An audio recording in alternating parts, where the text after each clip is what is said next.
Again, it's great to have you here for the essential soft skills that you need to master. And one of the things is why this is such an important webinar. This is, I'm so looking forward to sharing this with you. And also, as I said, use the chat because we'll have engagement going on.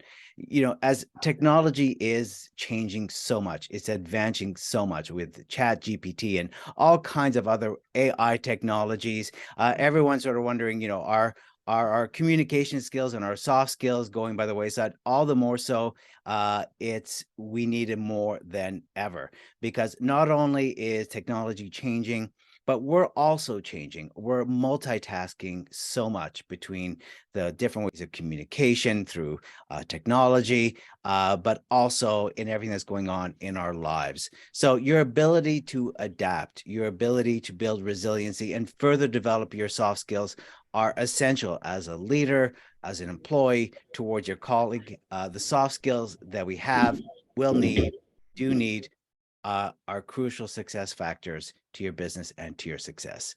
So as we said, we are using Zoom today, as you already know.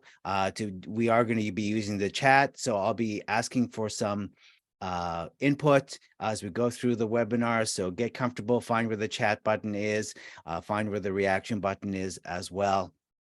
Melanie is our producer, our superstar producer, and she is here if you are having any technical points. She'll also be helping me a little bit later on, as we'll be doing something that we like to call empathy theater. So Melanie will also be coming on and helping me out with that as well. Who is Great Canadian Training? Well, for over 20 years right now, Great Canadian Training has been providing software and soft skill training. We've got our public classes and we've got our private classes, and everything is a live instructor session. So whether you're taking the software training or the soft skills training, it is all instructor led. One of the things that when you sign up for training is you want to have a personalized experience, not just in the learning that's going on, but also in signing up. So even the customer service is also going to be very personable. It's going to be, you're going to be dealing with a person, not a chat bot. And that whole experience will be tailored to what you need when you need it. Our motto at Great Canadian Training is guiding you to greater success. So we have many courses. In fact, we've got over 25 professional skills courses, let alone on top of all of our software skill courses. So we will be able to guide you to which course makes sense. Also, there's 24/7 after support, and a public class, if you sign up for a public class, is guaranteed to run no matter what.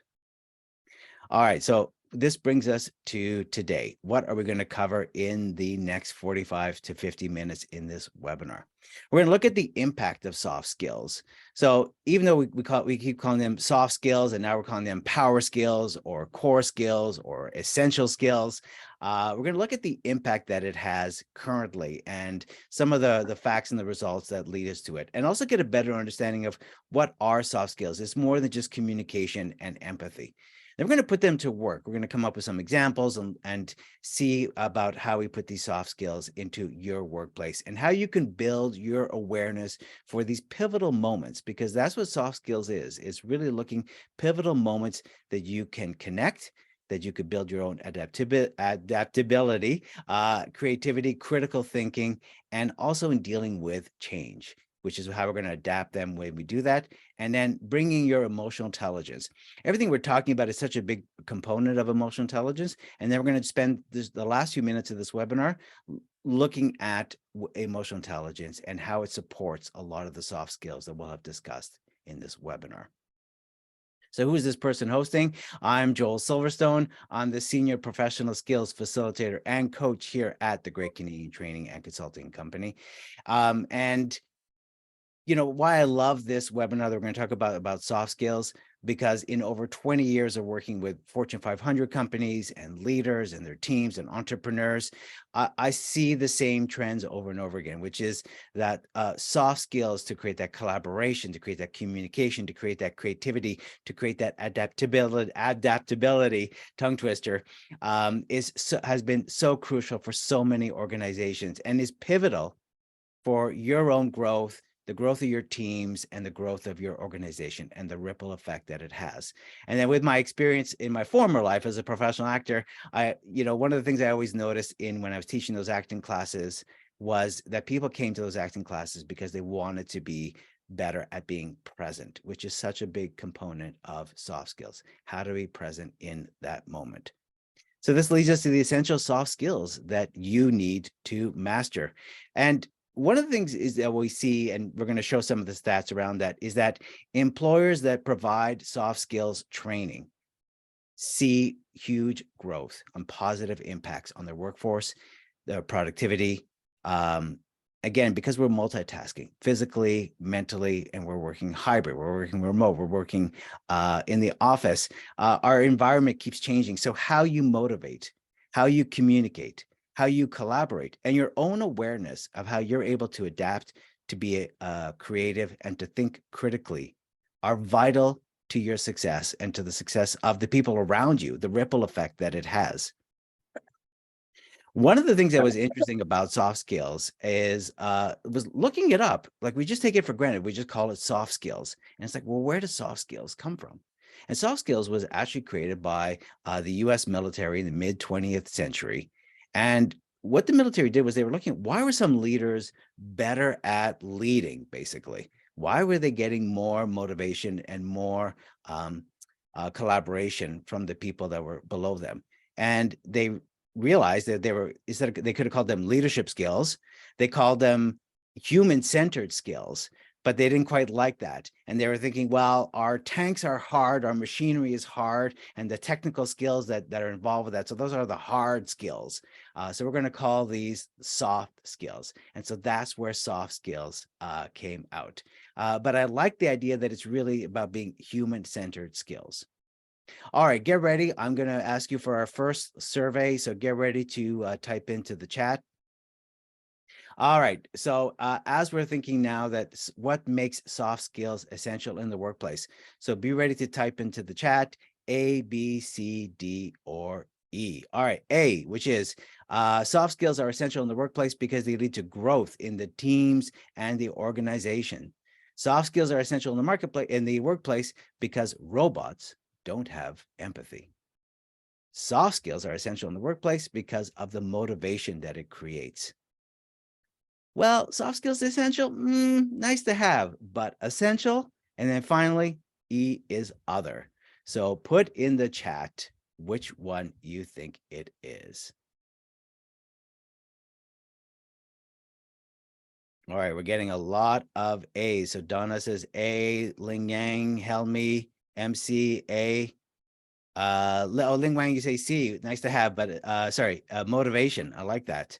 And Christine A, Christian A, Chantal A, Jen A, Sandra A, Rhonda A, Duime A, Roseanne A, Roberta, thank you, A, Pamela A, Shannon A. So we got a lot of A's. So definitely leading towards, we got one B from Jamie. Robots don't have empathy. That's so true. And Louise also says C, motivation. And Jamie says all of the above. Thank you all for those answers. Agreed. It is all of the above, but I'm gonna have to disagree with the nice to have but essential. Again, from what I've seen, what we're going to discuss is why these are essential and not just a nice to have.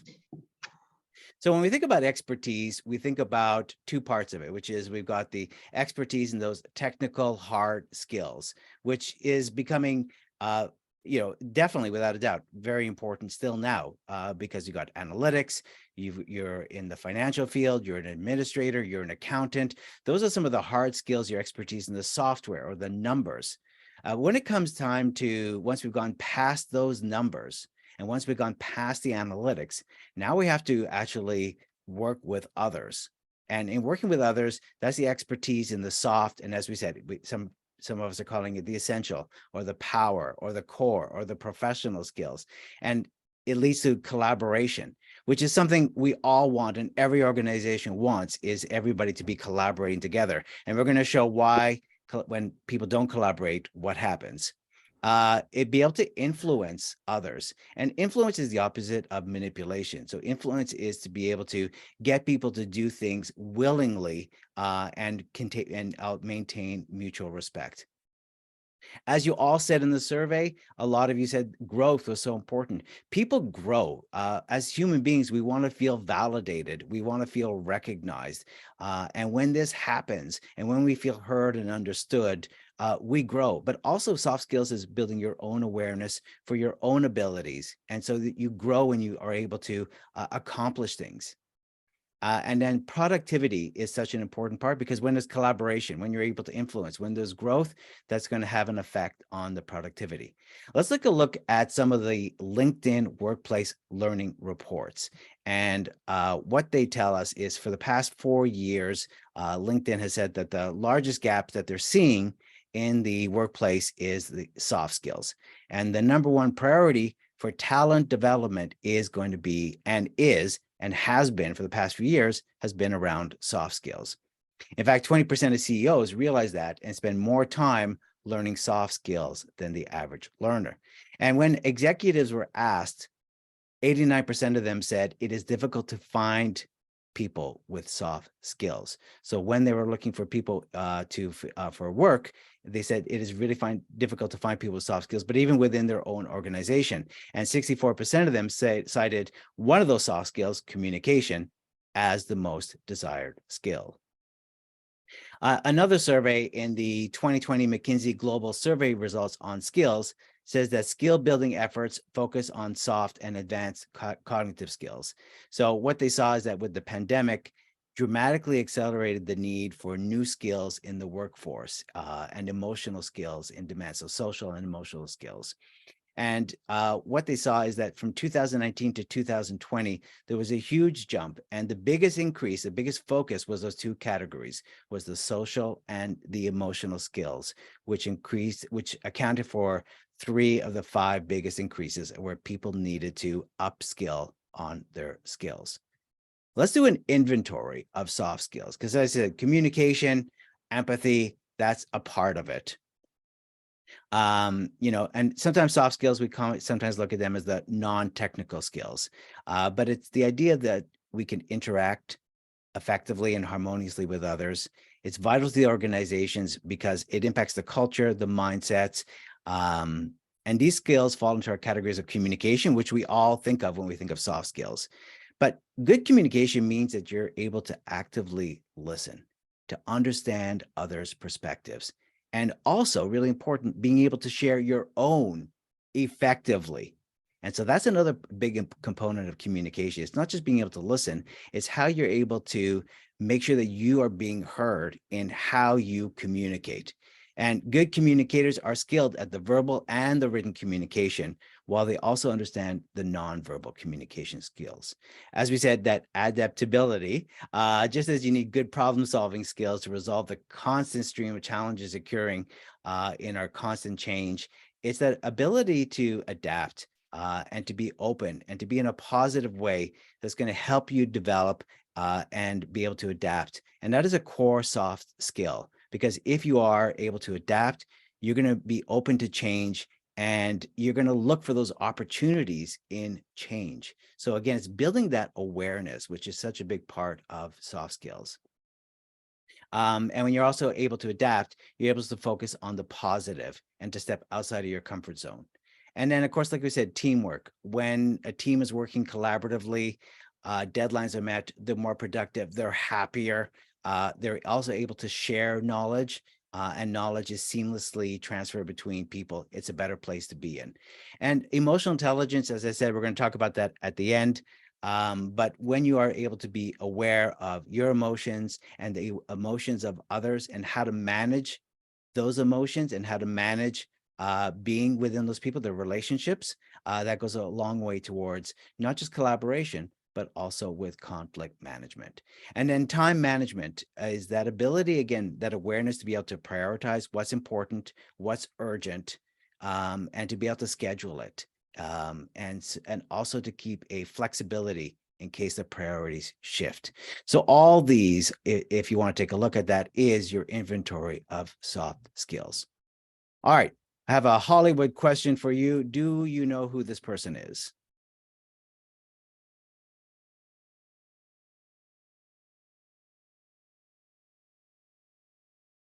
Pamela, oh, definitely. Jen Ryan Reynolds, Pamela Ryan Reynolds, Shannon Will Reynolds, close. Yeah. Christian Deadpool Ryan. Yeah. Roseanne Ryan. Absolutely. This is Ryan Reynolds. Why we're sharing Ryan Reynolds is I came across, he did an interview with MSNBC, and it was very interesting because he said the number one skill that's helped him succeed was that he took a soft skills course. That he, as he said, learning to work with different personalities and leading with kindness has really shaped his career. And he said, you know, we live in a world that is increasingly gamified. We have this, you know, the hustle, the win, the crush.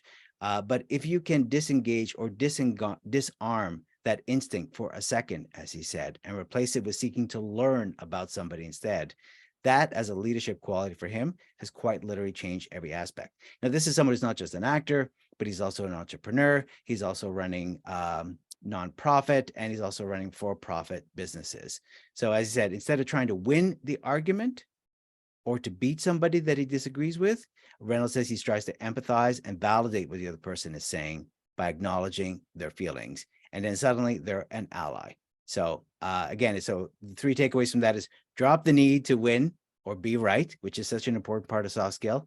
Listen with curiosity, not judgments, and empathy that validates the other's emotions.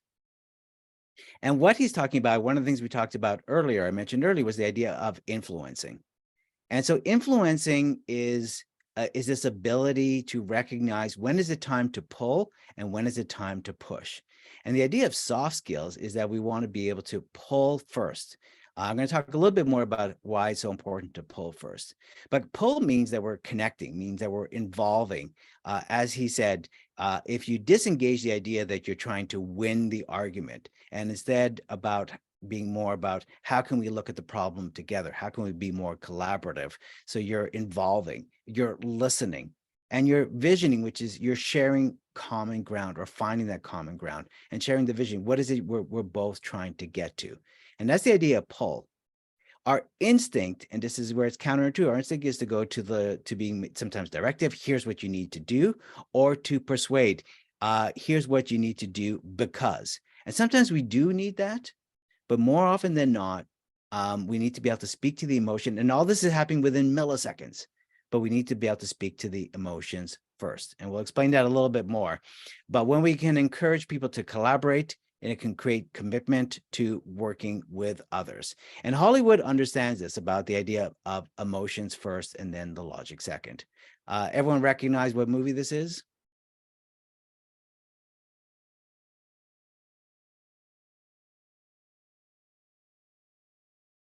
Yeah, Toy Story. That's correct. Absolutely.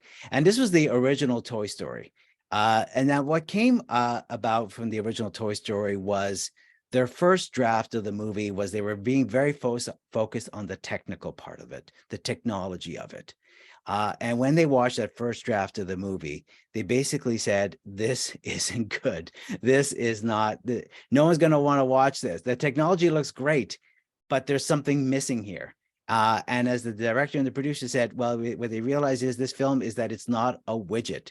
And they got to do why people go to the movies is it's got to be about the story. And if the story is really strong, we won't see the strings, so to speak. And what they've always done with movies like Wizard of Oz or Star Wars, that maybe the technology doesn't stand the test of the time, but the story does, and the story continues to thrive. And so that's one of the things that Hollywood's always understood, that story is more important than technology. Because again, if you want to get buy-in, it is our emotions first, and then our logic second. So again, all this happens within milliseconds, but it's our lower part of the brain. And this is what scientists have said and neuroscientists have said, that we're basically unaware of. But what we kind of do at the beginning is that we look at this from an emotional standpoint, or, you know, unconsciously or subconsciously. And our first reaction is emotional. And then it's that higher brain, that logical part that kind of goes, well, is the return on investment, what's the return on investment of this choice? So it's our emotions first and our logic second. I'll share with you an anecdote that someone shared with us recently, and then I'll get your, I'll ask you a question at the end of this. So be ready to type in the chat. So we'll call this person Jesse. Jesse shared with us. They work in a business where they are evaluated very much on customer feedback or customer survey. And so Jesse has always been known to give outstanding service and do really well on those customer surveys and customer feedbacks. And so part of Jesse's job is that once they've done their service or their sale, they then have to ask the customer to go off, fill out a feedback. And so Jesse, with this one particular client, thought they gave outstanding service, and the feedback came back as a 6 out of 10. Now, what a lot of customers don't realize is that the feedback is not perfect, and they don't realize that a lot of it is going to be reflected onto Jesse. Even though a lot of the questions have nothing to do with Jesse, it still reflects on Jesse. And so when the manager saw the 6 out of 10 and said to Jesse, all right, what happened here? And as Jesse shared, well, how frustrating this is because they gave an outstanding service, but more importantly, they were really tired of this survey and that they were being evaluated on a survey that was really not proper, in the sense that it wasn't about them. It was a lot about their experience in general and just a little bit about their one-on-one time with Jesse. And what the manager did in that moment, after sort of hearing that sort of rant or vent from Jesse, what the manager said was, all right, well, here's what I would do. So now my question to you is, how do you think Jesse is feeling as the manager is now sharing, here's what they would do? So type in the chat.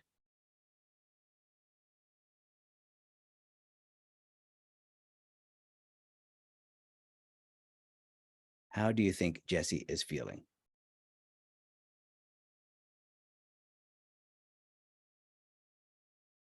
So Christian says, yeah, defeated, ignored, not really heard, defeated. Yeah, not heard. That is exactly correct. Now, this is easy for us when we're looking in from the outside to be able to pick up on that key moment. And that was a pivotal moment. And that's one of the things about soft skills, is to realize where's these moments that we can really deepen that relationship. And then what happened afterwards is that, Jesse leaves feeling unheard, defeated. The manager thinks they gave, it was all good intentions. That's the thing. The intention was there. It wasn't they were trying to do that on purpose. But they missed a key moment to connect with Jesse, to make Jesse feel heard and validated, and so that they could look at the problem together. And now what happens is Jesse leaves and feels like the manager is now the problem, as well as this feedback. And so this ties into our fundamental needs. So, I mean, we've obviously got our basic needs of, water and fire and oxygen and all that. But when we look at our fundamental needs at work, these are some of our fundamental needs. We're looking at protection, such as safety or stability, affection, appreciation, empathy, understanding, knowledge or learning, or participation, cooperation, and inclusion. And so even just looking at this, what do you think would have been Jesse's need?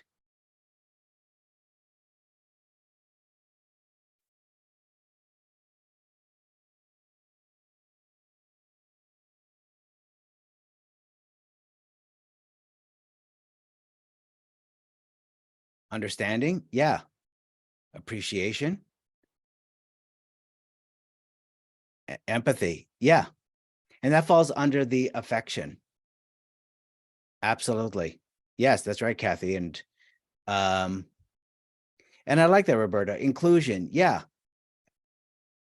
There's also these needs as well. The creation, which is to have growth or stimulation, identity, meaning or purpose, or freedom or autonomy or choice. So to realize that, it's not just that someone's feelings, that Jesse was feeling defeated or ignored, but Jesse's need for, our fundamental human needs to be either understood, to want to participate, to identity, meaning or purpose, for protection, for safety or stability. And a lot of these were kind of being threatened at that moment. So the protection of work, you're being evaluated on feedback. Is this going to affect their raise when this happens?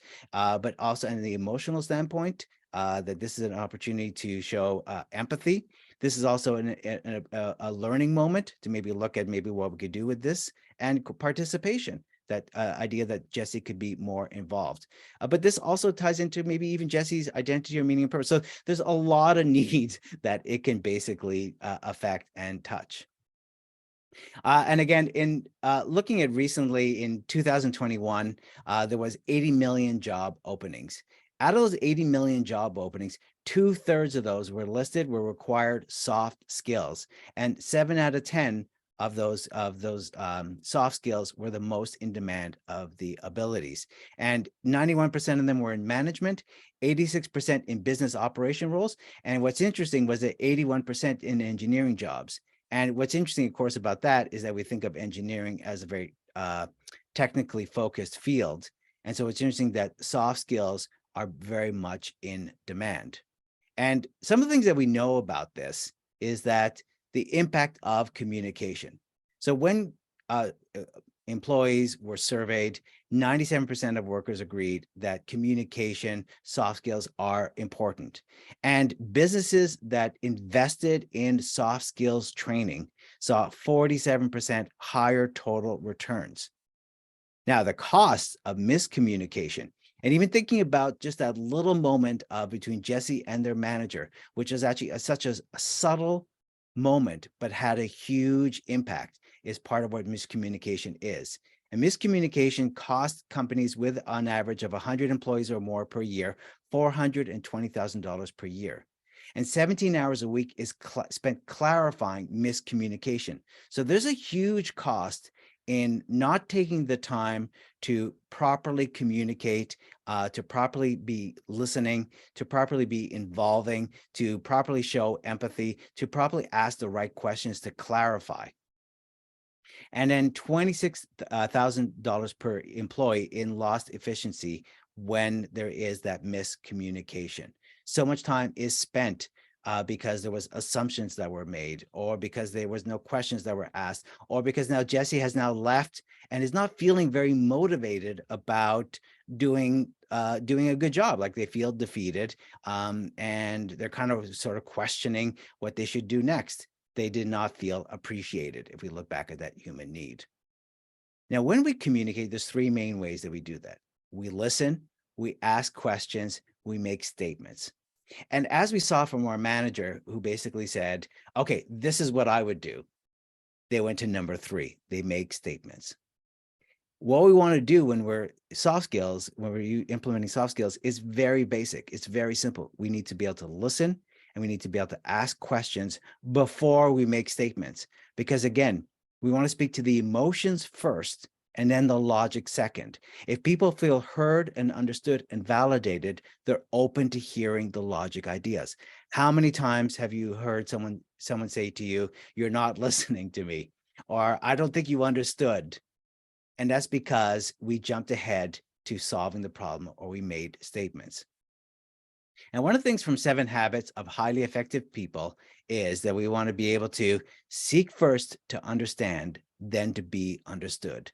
So from the book, 7 Habits of Highly Effective People, one of the rules was seek first to understand, then to be understood, which really summarizes that we need to listen and ask questions before we can be understood, before we could bring in the logic. And it all starts with our ability to listen. Listening is the gateway to all of this. Now, as I said before, one of the challenges with soft skills and why it's so essential right now is because we're multitasking. In fact, one of the reasons we're not listening is 75% of the time we are distracted, we are preoccupied. And it's not just with the technology or the different screens. We're busy, preoccupied because our attention spans have vastly decreased.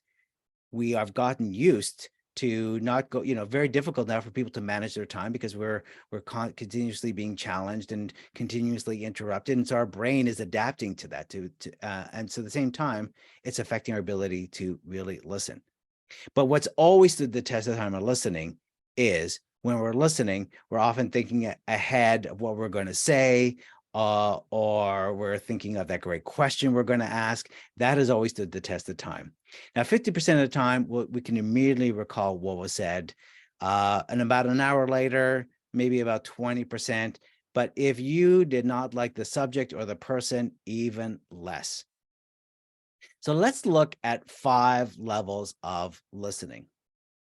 So level 1 is that 75% of the time we're listening for the gist, the basic idea. So once you get the idea, yeah, I got it. Your ear shut off and you start formulating your response based on what you think you heard. And that's the key word, based on what you think you heard.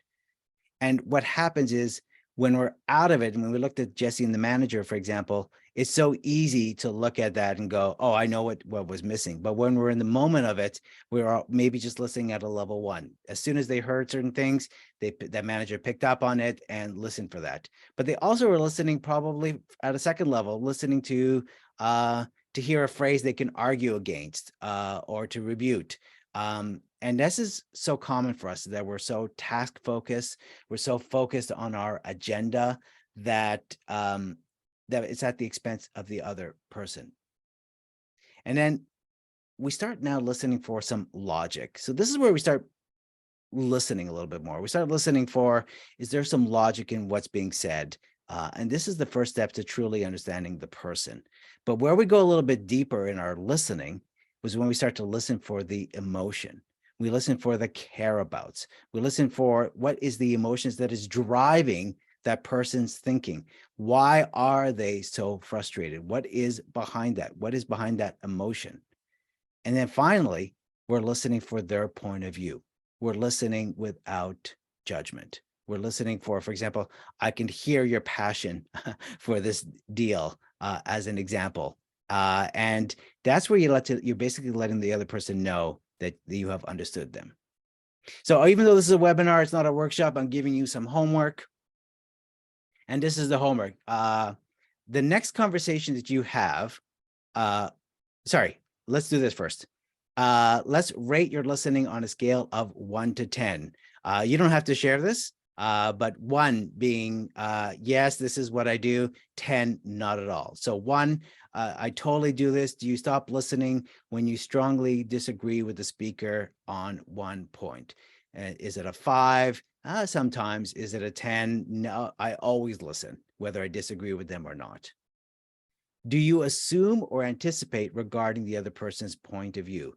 1, yeah, I do it all the time. I assume, I anticipate where this is going. 10, no, I'm totally open. I'm absolutely listening for the point of view, or that 5, somewhere in between. Do you feel that you could judge most people quite quickly? Oh, thank you for sharing, everyone.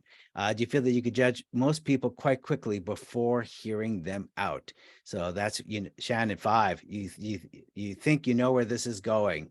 This is great. Thank you for sharing these numbers, everyone. Great. And then our final question is, oh, and Manny, that's great. So you're stepping, you have the break on the judgment. Do you encourage others to elaborate or clarify points that you have misunderstood? So this is kind of the opposite of the other ones now, is that you actually encourage others to elaborate, the sort of tell me more, which is such a great question. What else? And we're often afraid to go there because we're afraid it's going to open this box of, it's just going to keep going.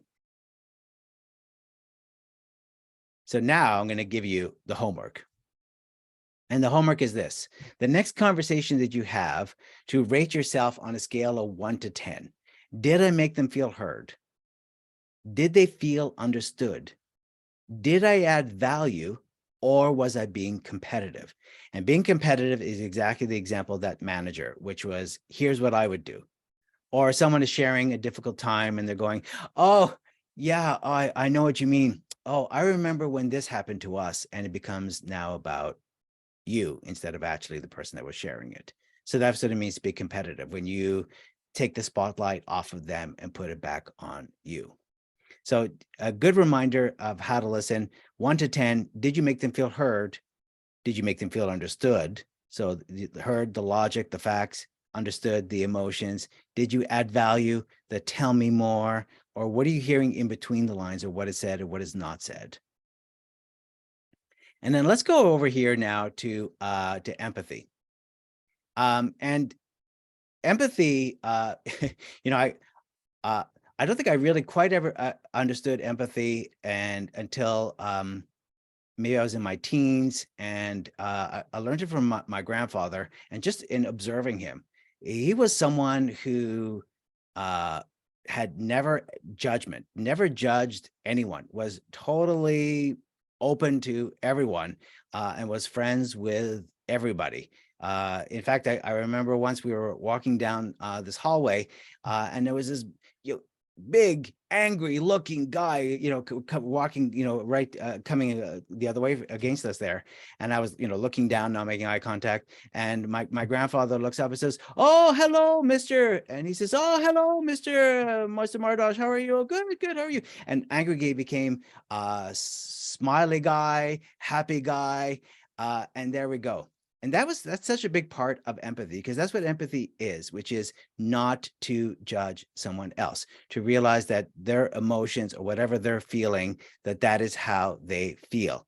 And empathy has a huge impact in the world of business. For example, with innovation. When people reported that their leaders were empathetic, they were able to be innovative.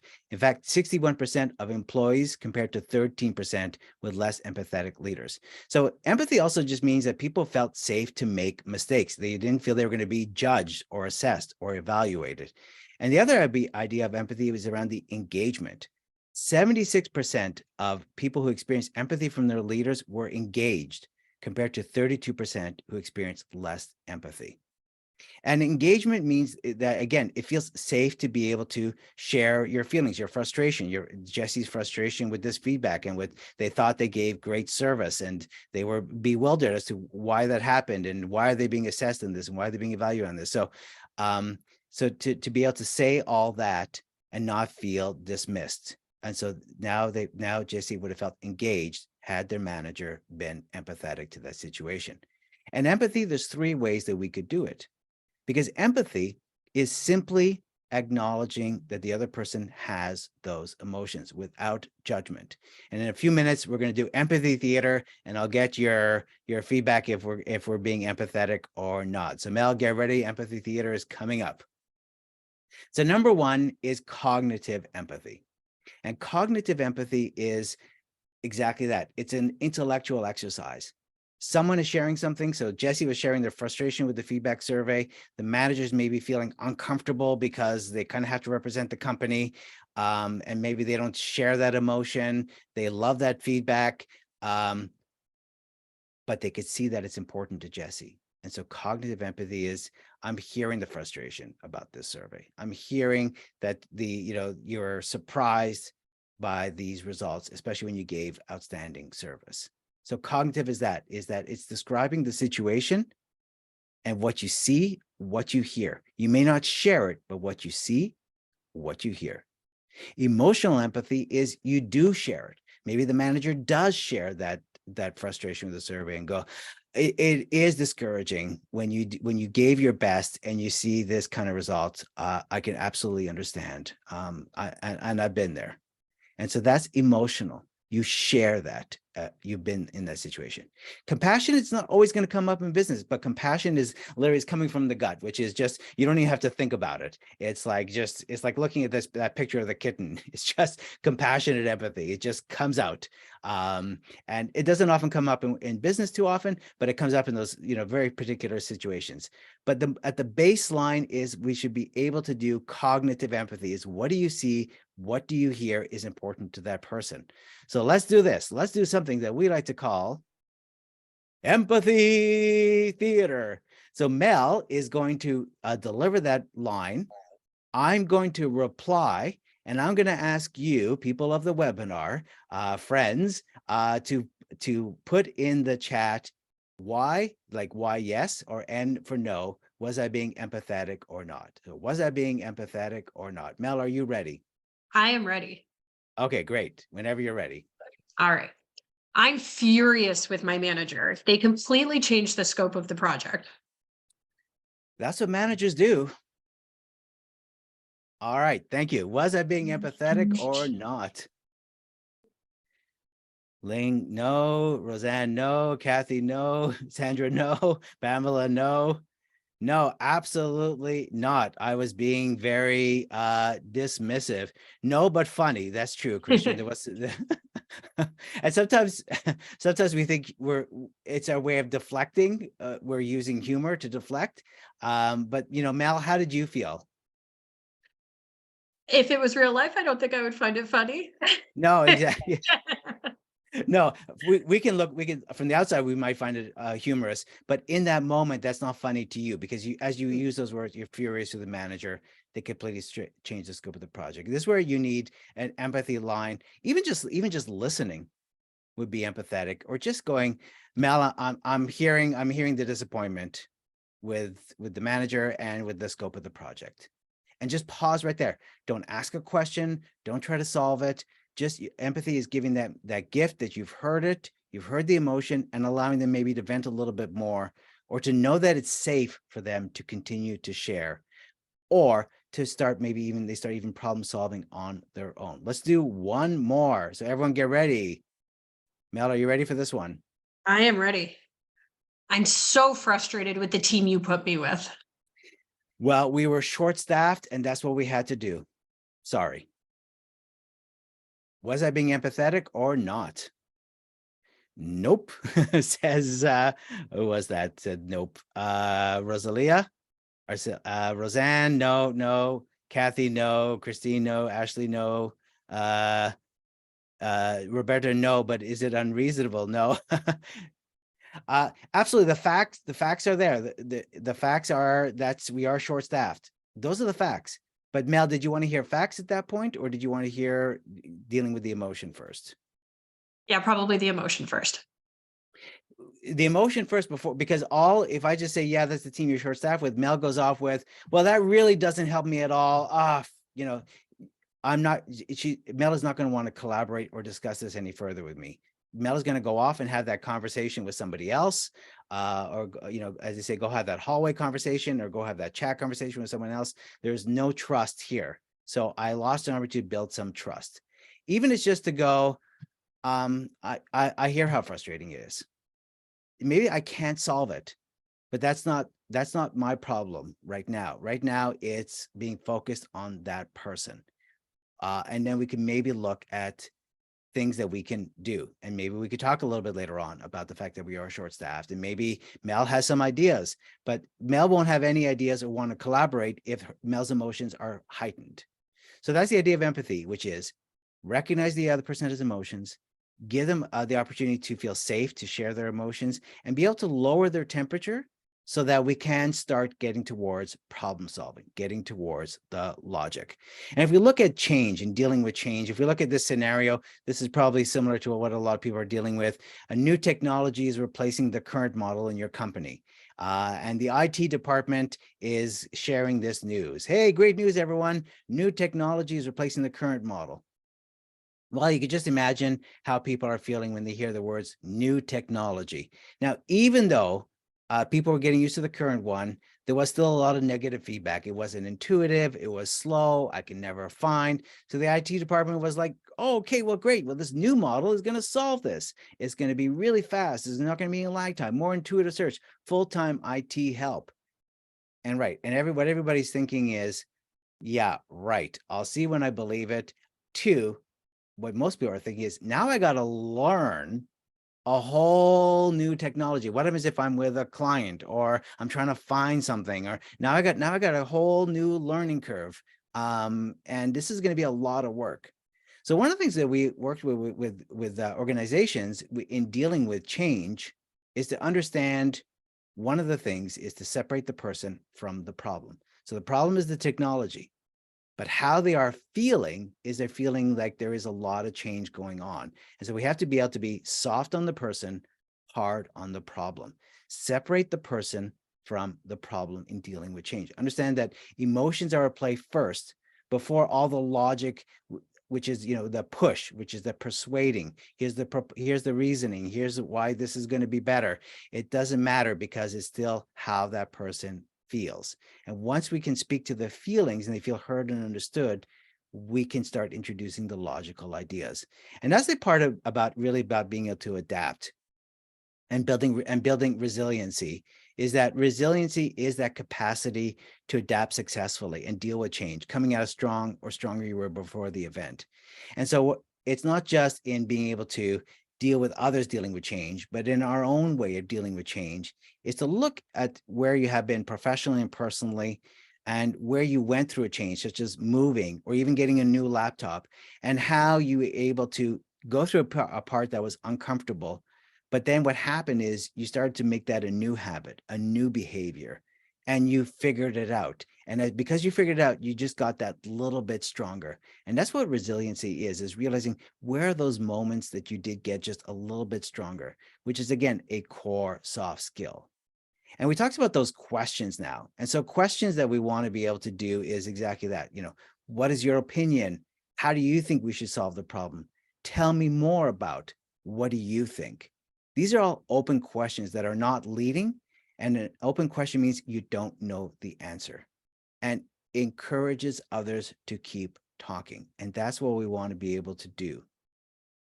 And put it all together is our emotional intelligence, which is our ability to accurately identify emotions in ourselves and others, to be able to understand and manage the emotions of ourselves and others, and to be able to use and effectively communicate emotional feelings. Now, we've got a whole course on emotional intelligence, and we've got a whole webinar on emotional intelligence. So I'm just going to give you the 3-minute version of emotional intelligence right here. And it basically boils down to what I see in myself and others, and then what I do for myself and what I do for others. And what I see in myself is my ability to perceive my emotions in that moment. How am I feeling? But also, why am I feeling this? Why am I being triggered like this? Is it my values? Is it my beliefs? Is it the story that I'm telling myself? And then here's the key turning point. What do I do next? That's self-management. Is that your ability to manage your emotions and positively direct your behavior. Thinking about that manager with Jesse, if that manager was feeling threatened because maybe they felt their authority was being threatened, and it was that moment that sort of 1, 2, how do I want to respond to this in a way that is going to be able to, so I'm able to manage my own emotions and not give into the story that I'm telling myself.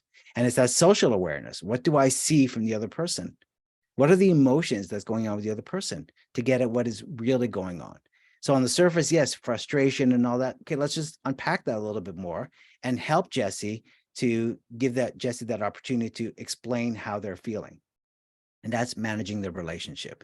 It's your ability to use your awareness of your emotions and those of others to manage the interaction successfully. So there you go. There's emotional intelligence, 2 minutes. There you go. Reminds me of the Schoolhouse Rock, those after school specials where it's like you get so almost like a 30-second version explaining things. So there we go. There's emotional intelligence. Again, we do have a full webinar on that, and we have a full course on emotional intelligence, lots of practice. So this is our soft skills inventory. And then we're going to start taking questions. So again, we looked at communication and empathy and the emotional intelligence, which all leads to initiative taking to create that safety, our ability to adapt. And all this leads to a growth mindset, and our ability to manage our time is that self-awareness. What is urgent? What is important? Creates our ability to have more time for those interpersonal skills. Critical thinking is, again, looking at the logic and the emotions and being able to step back. Again, stuff that technology, AI can't do, and creativity, again, stuff that AI can't do. So I will take your questions in just a second, but let's take a look at our website here. And what we want to look at here is, if you want to go further with the soft skills, we've got all our list of courses here. And you see here, we've got all our software courses, and then we've got our professional skills. We got over 25 professional skills courses.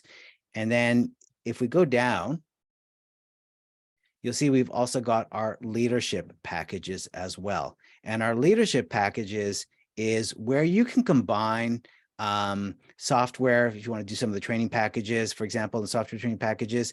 But if you also want to look at looking at the leadership packages where you can combine them different. So you can lead with trust, leading strong teams, presence, presentations, or lead your own path. And it's a combination of different courses that you can take, as well as coaching and support as you go through, and also working with other leaders and peers. So we've got based on which one you want to do, and then lead your own path is where you can create your own sort of picking from the menu, pick the courses that you want to do from the leadership courses.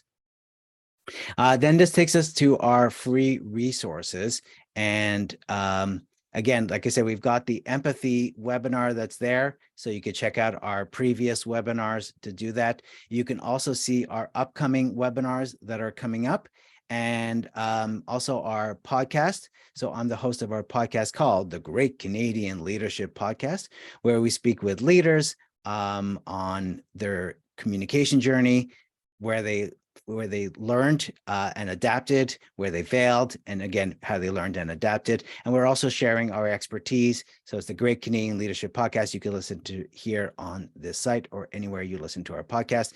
We've also got the blog and our newsletter, and of course, free downloads, our software and professional skills downloads on everything from giving feedback to professional skills.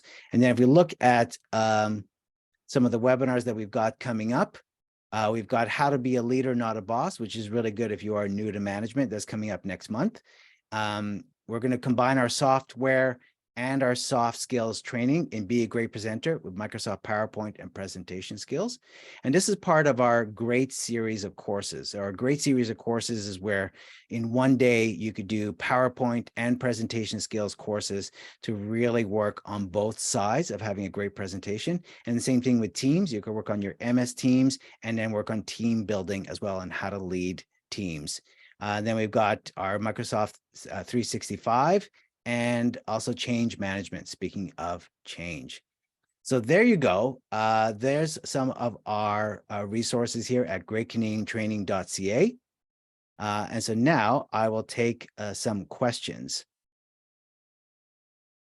All right, so thank you, Mel. So a question came in was, you said influencing skills. What was it again?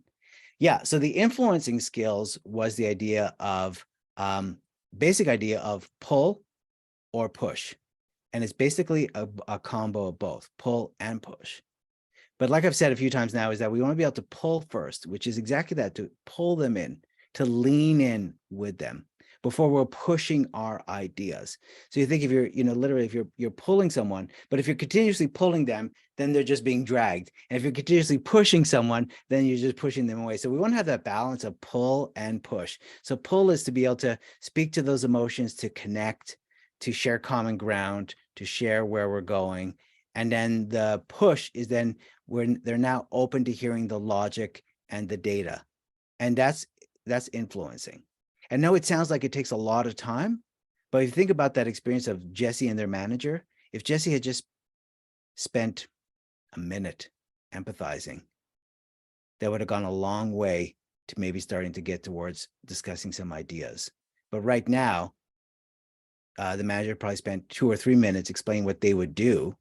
And then Jesse just walks away feeling defeated, as you said, ignored and unheard. Another question came up. What can I do to be more aware of using soft skills?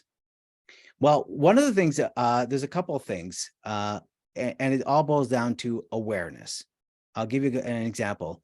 In working with consultants, we would doing some difficult conversations, and at the beginning doing some role play, some practice scenarios.